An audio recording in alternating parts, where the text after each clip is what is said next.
What's going on, everyone? It's my back again, and this is your Everton against Aston Villa match preview. Games at Villa Park this week. A game that Rafa Benitez even said in his press conference is going to be a difficult game for Everton to win. Not because we can't win, but because Villa have strengthened. They're a good side.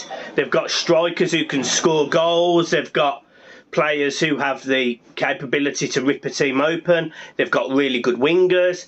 They've got a team essentially that can combat any team. And yeah, for 45 minutes or 50 minutes last week, they were very, very good against Chelsea and they fell apart. But Everton need to capitalise on that, and hopefully it's a little bit of a kick in the arse for their confidence, and hopefully Everton can go into this game off the back of a good home win again, 3-1 against Burnley, and really have some confidence that we can go and beat Villa. We can go to these grounds and get results. You know, I think we got a 1-1 draw there last season, or we won 1-0, and then a week later we lost to them at Goodison or something stupid like that last season. And you know, this season, if Everton want a challenge for Europe, I don't know whether, you know, Rafa says very clearly he plays one game at a time, but, you know, if Everton are going to put themselves in the opportunity for challenge for Europe, they need to go and win games like this, games that, you know, against teams that are going to be in and around the top 10, because that separates you, that's the gap between, you know, top 4 champions elect, European chasers, and middle of the pack. And that fundamentally is where Everton want to get from and get to. And I'm not saying it can happen this season, of course I'm not. But what I'm saying is we've had a good start. We had 13 points after 5 games last season. Wouldn't it be amazing to have 13 points after 5 games this season? And instead of going into a couple of away games against Southampton and a home game against Man United, we're going into a home game against Norwich, you know, who let's be realistic, I expect Everton to beat. So I really do want to just see Everton getting down the wings, doing exactly the same as we did at Burnley. I think in terms of changes to the team, he mentioned Dominic Calvert-Lewin is still out. That's a huge blow for Everton because he is so important, you know, going forward. He's so aggressive. He challenges for the ball, he wins the ball, he doesn't necessarily carry the ball, but he gets that extra yard of space in the box. And you know, at times against even Burnley we miss that, so you know, we're going to miss it against an Aston Villa side. But if you put Aston Villa under pressure and their back 2 under pressure, or their back 3, depending on what lineup they go for, they can crack. You know, Mings has got a rick in him. He's got a mistake in him. We saw it against Chelsea. You know, this is an England international. We know that. But, you know, if you apply pressure on him, I think there's more chance of him cracking than there is of Konza, who I rate really highly, by the way, sitting next to him. So I think there's an opportunity there. Matty Targett on the left-hand side, he loves to bomb on. But as a result of that, he leaves gaps in behind. He leaves too much space. So, again, can we utilise that? Can Damari Gray or Andros Townsend get down the right-hand side of the pitch and really cause problems for Everton, deliver the ball into the box, have Richarlison in there, or, you know, whoever in there to cause some damage? And equally, will he play 4-4-2 this week, Rafa Benitez? Will he not bother with that 3-5-2 that, in my opinion, didn't work? And will he go with or 3-4-3, sorry, or will he go with a 4-4-2 and essentially go with Richarlison and Rondon up front, Damari Gray and Townsend on the wings, Decore and Allen in the middle, you know, or will he go 4-3-3 and have the 3 in the middle as Andre Gomez, Decore and Allen? Because Andre Gomez looked a different player when he come on. So it's really difficult to know how he's going to play, and equally I almost don't know what team he's going to put out. I don't expect to see Rondon, and I think it's going to be more similar to that 4-3-3 that I've just mentioned. So that's sort of the team I'm going to go with. So my team for this game is Jordan Pickford in goal. On the left hand side, Luca Dean. Right hand side, Seamus Coleman, who I think has started the season really well. Good. We needed him to. You know, we've needed a right back, and he's, touch wood at this moment in time, he's doing a good job, Coleman, so he stays in the team for me. You know, the defensive two is Mina and Godfrey. I know Keane scored, but he still didn't impress me, really, against Burnley. And look, there'll be a lot of fire in the comments about what I've just said about Michael Keane, but Mina and Godfrey are better defenders. I saw it for 38 games last season. They are better well, not Mina 38, but you get what I'm saying about Godfrey. They're the best two defenders. Everton are going to need a little bit of pace in the middle at the back because, you know, Watkins has pace. You know, they've got players in that Villa side who've got that pace and that turn. Danny Ings, very clever. You're going to need someone who can mop up. So that man is Ben Godfrey. In the midfield, if you're going to go with three in the middle, I think you've got to go with Alan, Doucouré and Andre Gomez. I don't necessarily agree with that, but I think that's the team that he would go. I think you could argue for the aggressive presence of Tom Davies in there. You know, he didn't have a bad end to the season last season. Rafa said he's important this season. This might be a game where he gets in there, he gets into Douglas Luiz's face, he gets into McGinn's face, and he just disrupts their play because when they get on the ball, they get time. They're very good footballers, so you don't want that.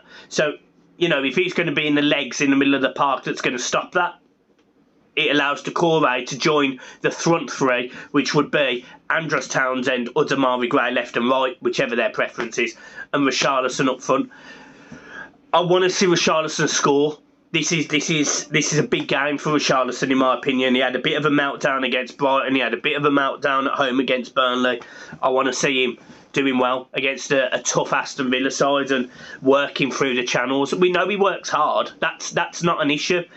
My issue at times is his attitude, and I need him to see. I need to see a booked up ideas. Richarlison this weekend. I don't want any stropping. If he comes off the pitch, I want him to, you know, walk off graciously, because it's important that we're still a unit, a team unit, and I would say Rafa Benitez has made us that team unit, has made us that team that, you know, everyone seems to be playing for the shirt and dying for the shirt, and I genuinely can't say that about an Everton team probably since either the first season of Martinez or the last season of Moyes. I don't remember a team prepared to die or work really hard for the shirt under Koeman, Silva or Allardyce or any of those players. I don't remember that. So it's really positive in my mind that Rafa Benitez has come into this team and he's been able to do that. There's no negatives to that whatsoever. Another positive is the fact that we've got options now. You know, we've got options. I mean, we're not even talking about this preview has not even discussed the fact that arguably two of our better players aren't available, or equally one might not play because who knows. But we're not even mentioning James Rodriguez. We're not even mentioning the fact that we've got James Rodriguez, who hasn't even made the bench yet. Everton have got options there. You know, Alex Iwobi, every time he's played this season, he's added value, he's added something, he's disrupted the team that we've been up against. Positive. You know, every time I saw Gabami in pre-season, I thought he looked good, driving with the ball, prepared to tackle a man, good feet, can pass the ball, no negatives. So all of a sudden, Everton, just from signing these 3 or 4 players and getting rid of a couple of players that wouldn't have been anywhere near the first team, all of a sudden we look stronger.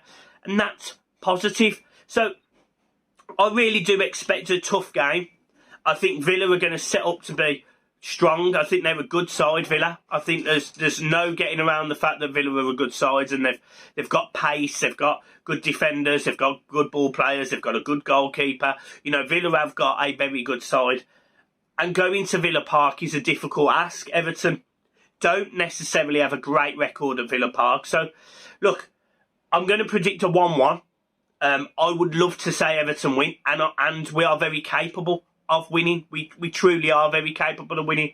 I just don't want to. I don't want to get too ahead of myself this season. I did it at times last season. So did John, and we were both sitting there going, "We're going to win the league. We're going to win the Champions League. We're going to win the under 16s, under 18s. We're going to win." We went on about winning everything, and that's fine. That's great, but we didn't. We finished 10th.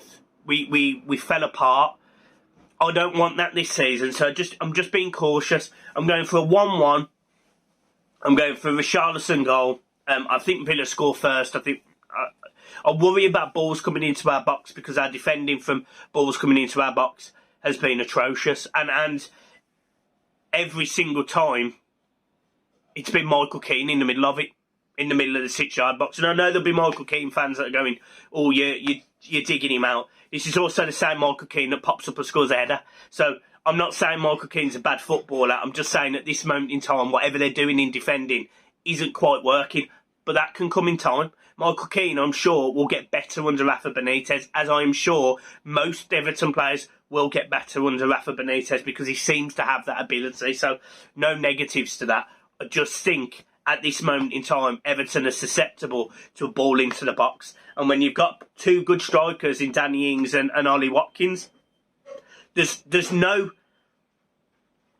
criticism towards Everton conceding a goal to them two forwards, especially when they've got a Leon Bailey, a Traore, an El Ghazi, a McGinn who can put the ball in and around that 6-yard box. So look, if we concede, we concede, but we've got to have that same fight that we've had at home. We've got to have that same fight that we did away at Brighton and we did away at Leeds.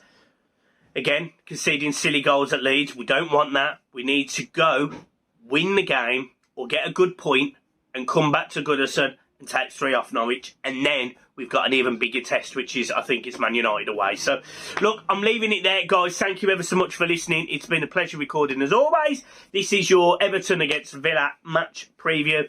And, yeah, let's just say up the fucking toughies. Peace.